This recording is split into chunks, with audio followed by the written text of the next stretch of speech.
ভালো মুহূর্তগুলো জীবনে বারবার চলে আসুক। আজকে চলে যাব ননাসদের বাসায় আর পুরো ভিডিওটা শেয়ার করব। আজকের দিনটা আগামীকালকে আমাদের জন্য অতীত হয়ে যাবে, কিন্তু এই অতীতটাকে ধরে রাখতে হবে স্মৃতি করে। সময়গুলোকে কি আটকে রাখা যায়? রোজার মধ্যে করা একটি ভিডিও আজকে শেয়ার করব। দীর্ঘদিন অসুস্থতার কারণে আমি ব্লগও ঠিকমতো আপলোড করতে পারিনি। এর মধ্যে আগে সবগুলা ভিডিও জমা হয়ে গিয়েছে। আর এখানে আমি চলে যাচ্ছি আমার ননাসদের বাসায়। হঠাৎ করে যাব, হঠাৎ করে প্ল্যান হয়ে গেল, দেন চলে যাচ্ছি। আর এখানে আম্মু কিছু মাছ দিয়ে দিল, এগুলো আজকে ধরা হয়েছে আমাদের পুকুর থেকে। আর আমি আপার জন্য কিছু শপিং করেছি, ওগুলো সহ নিয়ে নিলাম। সব কিছু মিলিয়ে চলে যাচ্ছি। আমাদের বাড়ি থেকে আসতে 5 টাকা রিক্সা ভাড়া থাকে, মানে একদমই কাছে, 2-3 মিনিট রাস্তা। এরপর চলে এসেছি। আসার পর আপা মাছগুলো দেখে খুবই খুশি হয়েছে। দেন আপা এখানে সুন্দর করে ধুয়ে নিচ্ছে। আর এখনও আমার কথা বলতে কষ্ট হচ্ছে ঠান্ডার জন্য। আর এটা হচ্ছে আমার আপাদের ঘর। এখানে সুন্দরভাবে একটা ভিউ নেওয়া যায়, সুন্দর। এখন তো পুকুরের পানিগুলো একটু কমে আসতেছে, যেই হারে গরম পড়তেছে সবগুলো পানি শুকিয়ে নিচে নেমে যাচ্ছে। আসলে এই কয়দিন অনেক বেশি গরম হচ্ছে। রোজার মধ্যে ছিল এই ভিডিওটা, আর তখনও অনেক গরম ছিল। লাস্ট কিছু রোজাতে আমাদের অনেক বেশি গরম সহ্য করতে হয়েছে, এখন তো আরও বেশি। এরপর এখানে সব আলুর চপ, বেগুনি, পেঁয়াজও নিয়ে নিয়েছে। আর এখানে শরবতটা বানানো হচ্ছে।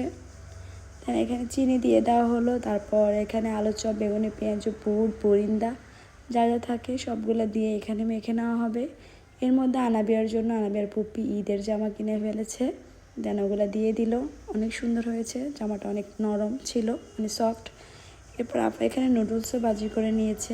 আসলে সব কিছুই খেতে ভালোই লাগে। ইফতারের সময় অনেক বেশি খিদা থাকে আমাদের, কিন্তু পানিটা খাওয়ার পর, শরবতটা খাওয়ার পর আর কিছুই ভালো লাগে না। স্পেশাল বেশি শরবতটাই লাগে, ঠান্ডা ঠান্ডা শরবত। এরপর আমি বাসায় চলে এসেছিলাম। আর এই ক্লিপটা ছিল বাসায় আসার পর। আমার ফ্যানটা ভেঙে ফেলেছে আনাবিয়া, এত বেশি কষ্ট পেয়েছি তখন আমি। যে ফ্যানটা ছিল আমার একদম ভরসা, যেহেতু বাড়িতে এত পরিমাণ কারেন্টে ডিস্টার্ব করে, একদমই কারেন্ট থাকে না, তো যার জন্য আমার এই ফ্যানটা অনেক বেশি গুরুত্বপূর্ণ ছিল। যেহেতু একটা পাখা ভেঙে গিয়েছে, ফ্যানটা খুবই কাঁপতেছিল, মানে কোনোভাবে হচ্ছে না। এখন আমি তো কোনোভাবে এটা খুলতেও পারতেছি না। অবশেষে আমি একটা কাঁটা চামচ নিয়ে কাঁটা চামচটাকে একটু বাঁকা করে এখানে ফ্যানের নাটগুলো খুলে ফেলেছি। খুলে 4টা নাটই খুলে ফ্যানটাকে খুলে ফেলাম। এরপর ওই পাখাটাকে লাগানোর ট্রাই করতেছি, কিভাবে আসলে এটাকে লাগাবো। আর ভাবতে ভাবতেই মাথায় একটা বুদ্ধি চলে আসছে যে সুপারগ্লু দিয়ে লাগাতে পারি। তারপর এখানে আমি সুপারগ্লু দিয়ে সত্যি সত্যি লাগিয়ে ফেলেছি। লাগানোর পর আমার এই পাখাটা আবারও একটু সমস্যা হয়েছে, মানে একটু 19-20 হয়ে গিয়েছে। পরবর্তীতে আমি এটা খুলে আবারও লাগিয়েছি, মানে 2-3 বার ধৈর্যের পরীক্ষা দিতে হয়েছে। তো ফাইনালি সব ধৈর্য ধরে আমি এটাকে ফিটিং করে ফেলেছি, মানে এখন আর কোনো সমস্যা না, একদম আগের মতো হয়ে গেছে। সব কিছুই আসলে ধৈর্যের উপর। আমি অনেক ধৈর্য ধরে এই ফ্যানটার পাখাগুলোকে সুপারগ্লু দিয়ে লাগিয়েছি, নাটগুলো খুলে। মানে নাট যে খুলবো সেই জিনিসটাও আমার ছিল না। তারপর আমি কাঁটা চামচের একটা শিক এভাবে বাঁকা করে নিয়েছি।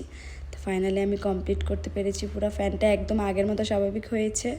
আজকের ভিডিওটা এ পর্যন্ত। সবাই ভালো থাকবেন, নেক্সট ডে দেখা হচ্ছে। আল্লাহ হাফেজ, আসসালামু আলাইকুম।